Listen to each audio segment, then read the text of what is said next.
ایک سوال کا جواب دیجئے. آپ نے اپنے بستر کی بیڈ شیٹس آخری دفعہ کب چینج کی تھیں؟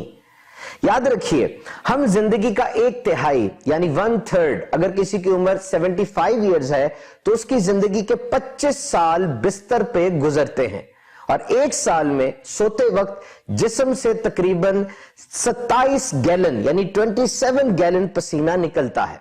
نیو یارک کے مائکرو بایولوجسٹ فلپس کے مطابق 1 ہفتے میں 1 بار بیڈ شیٹ ضرور تبدیل کر لینی چاہیے ورنہ آپ کا بستر جراثیموں کا بوٹینیکل گارڈن بن جائے گا. پیتھوجنز، بیکٹیریاز، وائرسز، مائکرو آرگینزمز پرورش پانے لگیں گے. Sanitation is one of the most burning issues across the globe. صفائی ایک عالمگیر مسئلہ ہے اور صفائی یہ انسان کی فطرت کا تقاضا بھی ہے. اب غور کیجئے آپ جب بھی کسی جگہ پر جاتے ہیں سب سے پہلے آپ یہ نوٹ کرتے ہیں کہ یہ جگہ کتنی صاف ہے اور کتنی گندی ہے.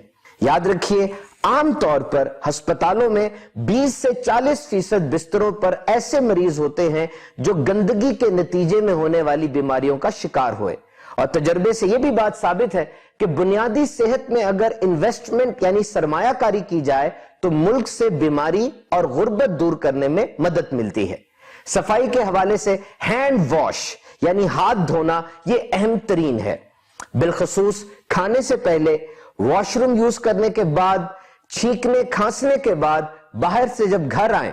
بیماریوں کی حفاظت کے ساتھ ساتھ دیگر فوائد بھی حاصل ہوتے ہیں. WHO ورلڈ ہیلتھ آرگنائزیشن کی گائیڈ لائنز کے مطابق ہاتھ دھونے کا سٹینڈرڈ طریقہ کیا ہے آئیے سیکھ لیتے ہیں. سب سے پہلے آپ صابن یا جو بھی لوبریکینٹ لگانا چاہتے ہیں اس سے اپنے دونوں ہاتھوں کو صاف کیجئے.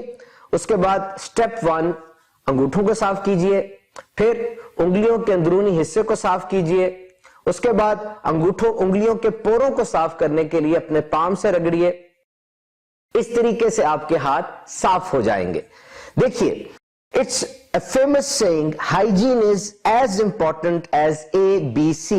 صفائی اتنی ہی ضروری ہے جتنی ABC یعنی always be clean. A for always, B for B, C for clean.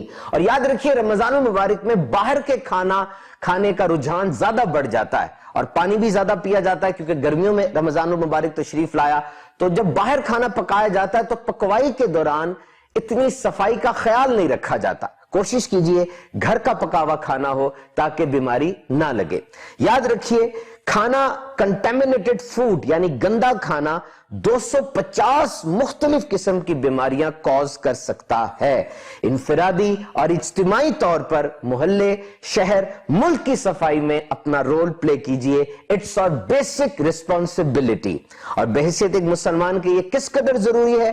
نماز فرض ہے اور نماز سے پہلے طہارت ضروری ہے. اورل ہائیجین یعنی منہ کی صفائی کے حوالے سے مسواک کرنا سنت ہے.